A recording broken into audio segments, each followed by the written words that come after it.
Cough syrup को नहीं केंद्र स्वास्थ्य मंत्रालय एडवाइजरी पर ओडिशा रे एबे प्रकाश पाई तत्परता। ओडिशा को केते कफ सिरप आसी केउ केउ जिला को जाइछि ताकु नहीं आरंभ हो जाइछि खोलताड़। मध्य प्रदेश, राजस्थान, पुडुचेरी समेत ओडिशार बरगढ़ जिला को गत अगस्ट मासरे कफ सिरप सब आस्थिला। केवल बरगढ़ जिला को 130 टी कफ सिरप पठा जाइथिबार सूचना दैछन्ति राज्य भेषज नियंत्रक मामिना पटनायक। केही भी कफ सिरप व्यवहार करना तेणु एबे चिंतार विषय नहीं। केन्द्रर एडवाइजरी को कड़ाकड़ी पालन होता से दोहराई। मध्य प्रदेश रे छोट छुआ को कफ सिरप देवा परे समानकर मृत्यु होइतबार अभियोग आस्थिला। को सप्लाई होता इति मध्य राजस्थान, पुडुचेरी, मध्य प्रदेश, ओडिशा रे मध्य किछि मात्रा रे आसीथिला।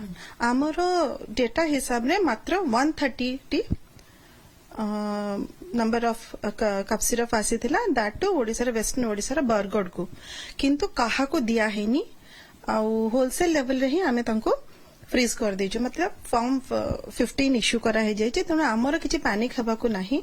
कोठी की डिस्ट्रीब्यूट हेनी कि काहा को रिटेल स्टेज रे भी काहा को दिया सेल करा हेनी। तेणु केही कंज्यूम करना कि किछि एडीआर रिपोर्टिंग आसीनी। बाकी सैम्पलिंग मध्य हेछि ताको हमें वेट करिछु ता परे जे कि हमें किछि कहि पारिबो। बाकी विथ रिगार्ड टू एडवाइजरी सेटा गवर्नमेंट ऑफ इंडिया प्रिकॉशनरी आगुतुरा किनी देई दैछन्ति। काहे कि ना छोट पिला को देबा बळु को हमें सतर्क रहबा दरकार।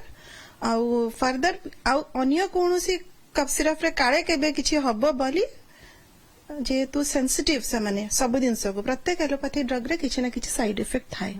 जेहेतु से माने बहुत सेंसिटिव सेते पे देखि चाहि देबा लागि आसीछि। एंड बिलो 2 इयर्स सेटा को प्रोहिबिट बैन हेनी किंतु रेस्ट्रिक्ट प्रोहिबिशन पई एबे पई गोटे एडवाइजरी हेछि सेटा।